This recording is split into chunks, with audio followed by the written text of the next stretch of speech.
Oof. All right, guys. This is the third little episode. Today we're going to be talking about, firstly, a new type of type. They're called addresses, and they're pretty exclusive to Solidity and I suppose other blockchain smart contract languages. But we've got the address type and then strings as well. Strings are slightly different to usual compared to other coding languages, so that they've got a bit of their own nuances.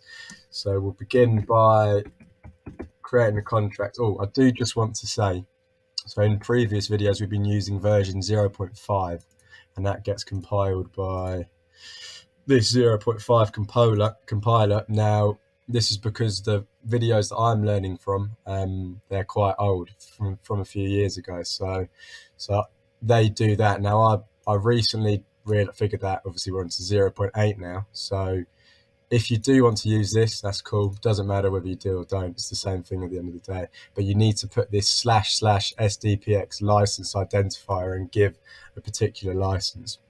So this line here, if that there isn't on it, code doesn't run for some reason. I figured that out the hard way. But we'll begin by going into contract. So we'll make this new contract called my contract. And within that, we can assign a variable. So we'll assign a new variable with the type address, and we'll say that it is a public variable and it's called my address. So by default, if we compile this and then deploy it, by default the address is 0x00000. And obviously that's because Solidity is a coding language which doesn't have any null types. You cannot have an undefined type. So by default, everything that doesn't get assigned a value has a default value automatically. So there's the default value. If we now want to set a setter function to set an address, we'll call that function set address. So this address is going to be taking in a parameter which is of type address, obviously because we're going to be setting an address, so we need to call it type before, and we'll call it new address. So this is what the user inputs essentially. That's going to be a public function as well, and so then we say my address, which is referencing our variable at the top, which we've initialized, and we'll call that, make that equal to whatever new address is. If we save that, deploy the new contract, let's have a look now. My address, okay, so by default it's that one there. If we set the new address, let's say just the default one, the account I'm selected now, set address, my address now changes to that. So this is useful because of what we can now do as a result of this address. Now on the Ethereum blockchain, every single address it's almost like open book. Anybody can see what's in an address. They can see the balance, they can see this, that and the other. So what we're going to do now is we're going to access the balance within this account. Now there's two ways we can do this. The first way is kind of the way that I almost figured out myself, kind of, and then the second way I'll do is how I got taught on my Udemy course, which I do want to recommend. Again, it's a very good Ethereum Solidity lesson teaching thing. I wrote it. So if we're going to say a new integer, because that's what the type of the address balance is, it's an unsigned integer. In the past I've been calling them unassigned. It turns out it's unsigned because it means they literally cannot be negatives, so we can't have that.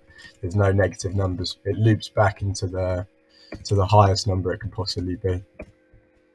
So if we call that, again, it's a public one, and we'll say my balance. By default, we're not going to have it set as a default value because that would just be 0. So we're going to have it as equal to my address dot balance. Now this dot balance, my address, I guess, is like an object, and one of the properties within the object is the balance property, so that they will give what the balance is. So by default we've got this my address, so we're going into that balance, and by default that there's 0. We could set it to 0, but I like doing that.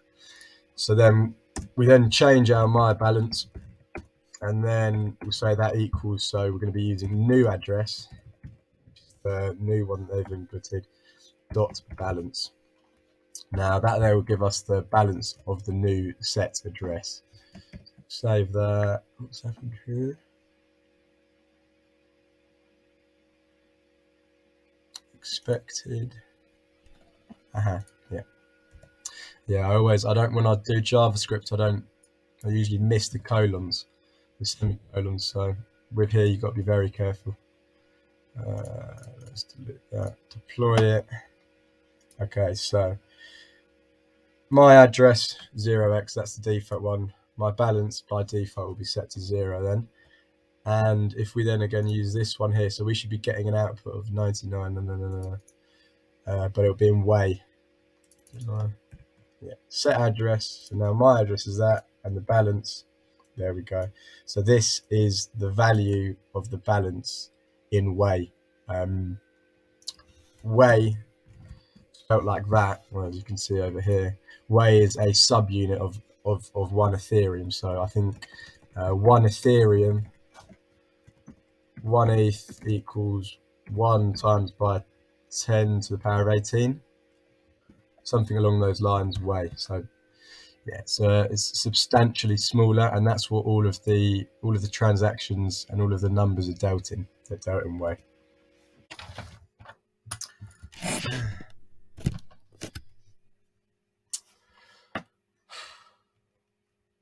Cool. So that there is the address type covered. We're now going to look onto some strings. Now, strings are also quite unique in Solidity. A difference between Solidity and other programming languages is that the computer stores strings as an array of bytes. So I assume what that means is that each of the letters has its own byte format, and it's just formatted as an array of those. So there's not any properties with strings, for example, string.length and other built-in functions. But just, yeah, so in terms of defining it, use the word string, use the word public, and then let's just go my string. Now, by default, if we have a look at what this ends up as when we run it, by default, it's going to give an empty string, just like so. Now we can then just change it using any sort of apostrophe. Hello world.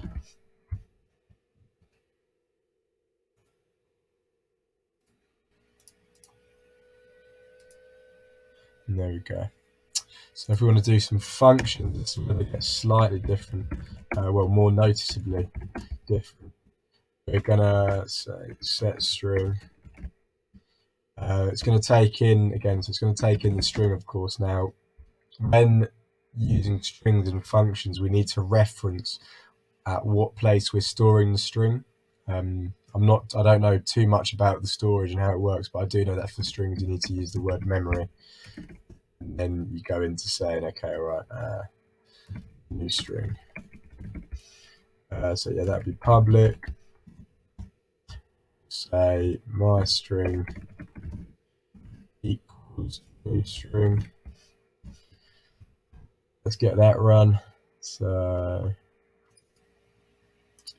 those, deploy the contract.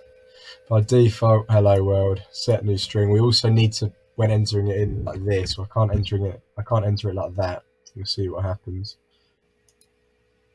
Oh, you can. Cool. Okay, you can. I thought you had to enter it with the apostrophes around it, like so. But no, that's not the case. You can do, don't have to. That's cool. I didn't realise that. But yeah, that there is address types and string types covered. And I'll see you in the next episode.